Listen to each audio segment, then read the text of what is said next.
ఒకరి డిఎన్ఏ ఇంకోరిది ఉమ్, కలవద్దు అని అనుకున్నారు కదా. ఉమ్, మరి అట్లా కలిసిన డిఎన్ఏ అమెరికా ప్రపంచ అగ్రరాజ్యమైంది, ఉమ్, ఆస్ట్రేలియా, ఉమ్, ఇతర ఐరోపా దేశాలు, మనకన్నా చిన్న చిన్న దేశాలు ఉమ్, సంతోషంలో సంపదలో అగ్రస్థానంలో నిలబడి ఉన్నాయి. ఆ, ఒక మనిషిని మరొక మనిషి ప్రేమించనప్పుడు, ఆ, ఒక మనిషిని మరో మనిషిని మనిషిగా గుర్తించనప్పుడు ఆ, ఏ డిఎన్ఏ ఎంత గొప్ప అయితే ఏమిటి ప్రయోజనం? ఆ. ఒక మనిషికి ఇంకో మనిషి ఎందుకు కలవటం లేదు? ఇక్కడే ఉందండి. ప్రతి మనిషి కలిసే కలయిక భారతదేశంలోనే ఉంది. ఈ భారతదేశంలోనే ముస్లింలు ఉన్నారు, బ్రహ్మాండంగా ఉంటారు. ఈ భారతదేశంలో క్రిస్టియన్లు ఉన్నారు, బ్రహ్మాండంగా ఉంటారు. అందరూ కలిసింది ఇక్కడేనండి. మీరు చెప్పిన దానిలో నిజం లేదు. అదే బయటకు వెళ్ళండి, ఒక హిందువుని అక్కడ బతకమనండి, వాళ్ళకి అర్థమవుతుంది. ఇక్కడ అందరూ ఉంటారు. చూడండి, మీరు డిఎన్ఏకి వచ్చారు కాబట్టి ఇప్పుడు వాళ్ళు క్లోనింగ్ అనేది ఇప్పుడు పెట్టారండి. విదేశీయులు క్లోనింగ్ పద్ధతి ఇప్పుడు పెట్టారు. మీరు దేవాలయాలకు వెళ్ళండి, దేవాలయాల్లో ఒక సింహం ఇలా ఉంటుంది, దాని కింద ఇంకొక మేక తోక ఉంటుంది, దాని నోట్లోంచి ఇంకొకటి వస్తుంది. రకరకాల విచిత్ర జంతువులు ఎప్పుడో చేశారండి, ఎప్పుడో తయారు చేశారు. క్లోనింగ్ మనకి ఎప్పుడో ఉంది, అది అంతరించిపోయింది. అది అంతరించిపోయింది. ఇక్కడ ఉన్న సైన్స్ని బయట పెట్టకుండా ఉండటానికే మనకి మెకాలే ఎడ్యుకేషన్ వచ్చింది. మన సనాతన విద్యని చూడండి, ఒక సిఎంఆర్ షాపింగ్ మాల్లో లేకపోతే ఇంకొకటి చంద్రాభ్రతం ఏదో ఒకటి తగలబడ్డది అనుకోండి, ఎన్ని గంటలు తగలబడుతుంది? మహా అయితే 4 గంటలు, 5 గంటలు, 6 గంటలు, మహా అయితే 10 గంటలు. మరి నలంద విశ్వవిద్యాలయంలో ఆ యొక్క గ్రంథాలయం 6 నెలలు 3 నెలలు తగలబడ్డది. ఎన్ని గ్రంథాలు పోయినాయి? మరి నాగరికత మొత్తం నాశనం అయిపోయింది. మరి దీని గురించి ఎవరు కామెంట్ చేయరు. దీన్ని యువత దగ్గరికి ఇక్కడ మనము కొంచెం డీవియేట్ అవుతున్నట్టు. చెప్పండి. ఇక్కడ మనము కులము, దాని ప్రభావము, సంపద వ్యాపారంలో ఇప్పుడు దాని మనువు అనే అతను ఏర్పాటు చేసింది. ఇప్పుడు ఉదాహరణకు అమెరికాలో పెట్టుబడిదారు ఆర్థిక వ్యవస్థ, చైనాలో కమ్యూనిస్ట్ తరహా ఆర్థిక వ్యవస్థ, రష్యాలో సోషలిస్ట్ తరహా ఆర్థిక వ్యవస్థ, ప్రపంచంలో పెట్టుబడిదారి సోషలిస్ట్ ఉన్నాయి.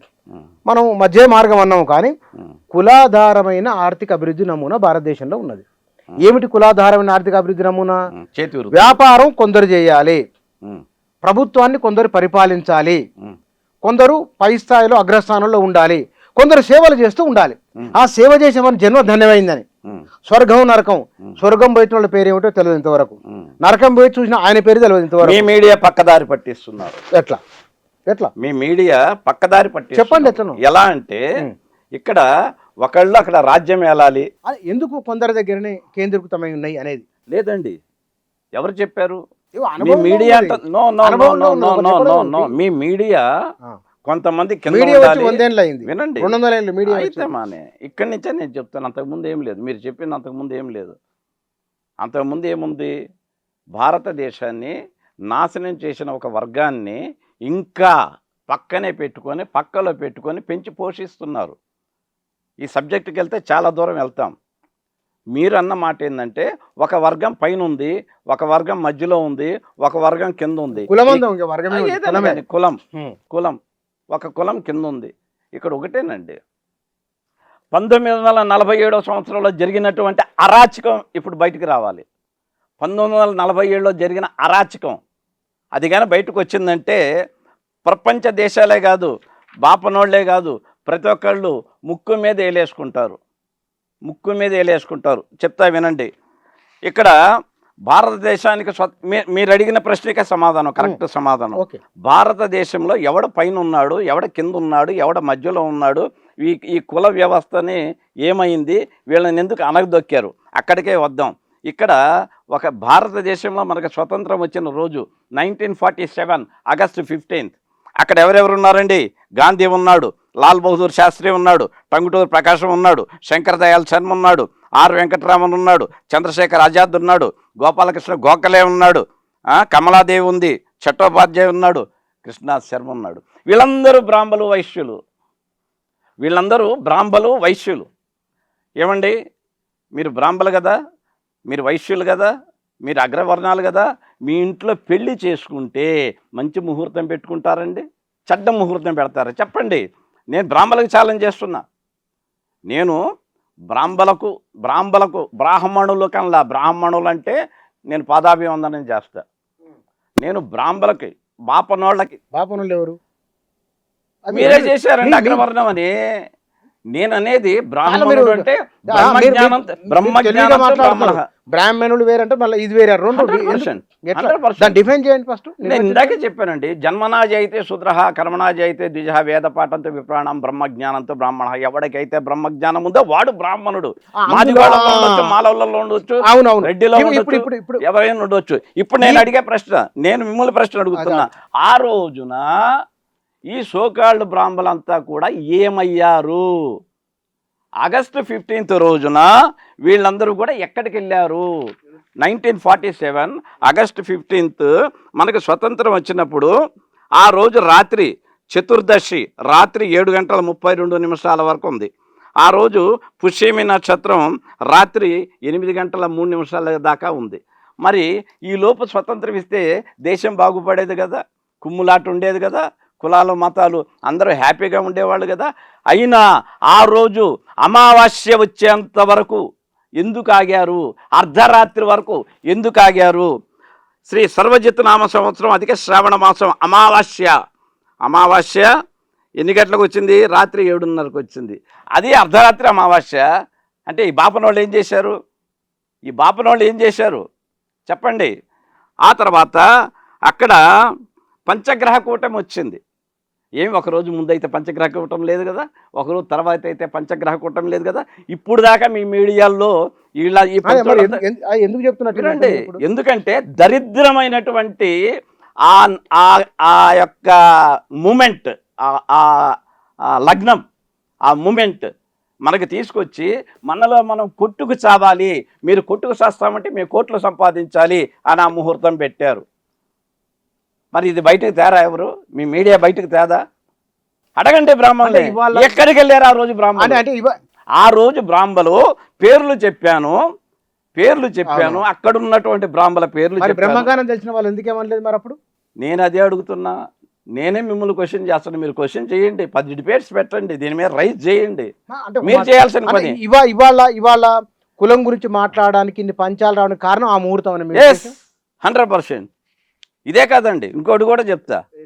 ఆ రోజు ఏం జరిగింది అంటే కాలసర్పదోషం ఉంది, పంచగ్రహ కూటం ఉంది, అమావాస్య అర్ధరాత్రి వరకు ఉంచి భారతదేశాన్ని నాశనం చెయ్యటానికి, కులాల కుమ్ములాట తేవటానికి ఈ ముహూర్తం పెట్టారండి.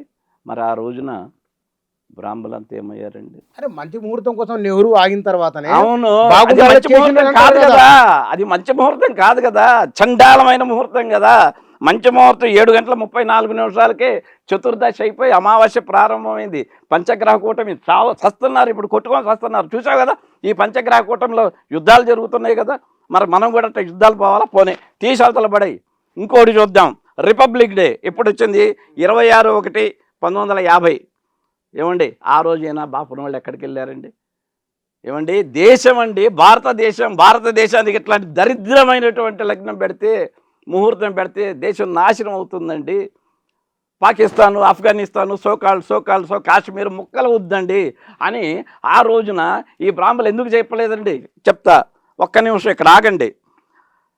26/1/1950 శ్రీ విరోధికృత నామ సంవత్సరం మాఘమాసం శుక్లపక్ష అష్టమి. ఏమంటే అష్టమి రోజున ఎవరన్నా ఒక దేశానికి ఒక అద్భుతమైన పని చేయటానికి ఎవడన్నా దరిద్రుడు ముహూర్తం పెడతాడండి? ఎవడన్నా పెడతాడా? ఒక బాపనాడు పెట్టుకుంటాడా? వాడి కూతురు పెళ్ళికి, లేకపోతే వాళ్ళ ఇంట్లో ఏదైనా ఫంక్షన్ పెడతాడా? గాంధీ ఎందుకు పెట్టాడండి? వైశ్యుడు. ఎవరైనా వైశ్యాసి పెట్టుకుంటారా? ఏదైనా పని అష్టమి రోజున చేస్తారా? చెప్పండి. 100 మీడియాలు రండి, కూర్చోండి. నెక్స్ట్ భీష్మాష్టమి. ఆ రోజు ఏమండి భీష్ముడు ఎంత మంచివాడైనా ఎంత చెడ్డవాడైనా అంపశయ్య మీద గుచ్చుకుంటూ, మేకలు గుచ్చుకుంటూ, శూలాలు గుచ్చుకుంటూ, బాణాలు గుచ్చుకుంటూ బతికిన ఆ క్షణాన్ని నా దేశానికి రిపబ్లిక్ డే ఇస్తారండి? ఎంత దౌర్భాగ్యం అండి ఇది. దీని మీద మాట్లాడాలండి. మందకృష్ణ మాదిగ ఏదో చేశాడు, ఈయన ఏదో చేశాడు, ఆయన ఏదో చేశాడు. దాన్ని ఏం చేయలేం కదా ఇప్పుడు మనం. మరి అదే చెయ్యాలండి. ఇది దానికి రెమెడీ చెప్తారా మీరేమన్నా? ఖచ్చితంగా చెప్తానండి.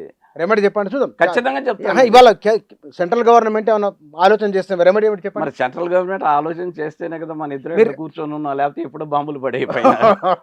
రెమెడీ చెప్పండి, రెమెడీ చెప్పండి మీరు. తప్పకుండా చెప్తా. రెమెడీ 5 నిమిషాలు వచ్చే రెమెడీ కాదు, కనీసం 2 గంటలు నాతో టీవీలో కూర్చోండి, కంప్లీట్ రెమెడీ నేను చెప్పేస్తా. దానికి రెమెడీ ఒకటే, మెకాలే ఎడ్యుకేషన్ తీసేయాలి, మెకాలే ఎడ్యుకేషన్ తీసేవతలు పారేయాలి. ఎవడు చేసే పని వాడు చేయాలి. ఇప్పుడు ఎవడు చేస్తున్నాడు?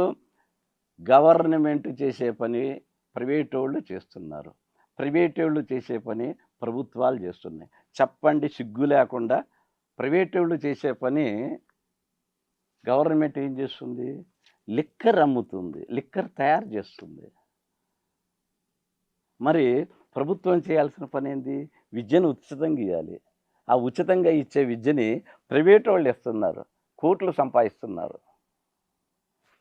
15,000 రూపాయలతో విద్య వచ్చేది 15 లక్షల రూపాయలు వాళ్ళు పీక్కెళ్తున్నారు. చెప్పండి, ఉదయం లెగిస్తే పాచి పళ్ళు కడుక్కునే దగ్గర నుంచి 360 ట్యాక్సులు పే చేస్తూ ఒక సామాన్య మానవుడు ఎంత కష్టపడుతున్నాడు? ఉదయం నుంచి సాయంత్రం దాకా 200 రకాల ట్యాక్సులు. ఇప్పుడు మంచినీళ్ళు తాగితే దానికి ట్యాక్స్ కట్టే వచ్చింది. అంటే దీని మీద మనం ఫైట్ చేయాలండి. ఇది ఒకటి మనం కొంచెం మళ్ళీ పక్కకు జరిగి వచ్చినాము డిస్కషన్లో. దేశంలో కులాలు ఉండాలన్నా వద్దా?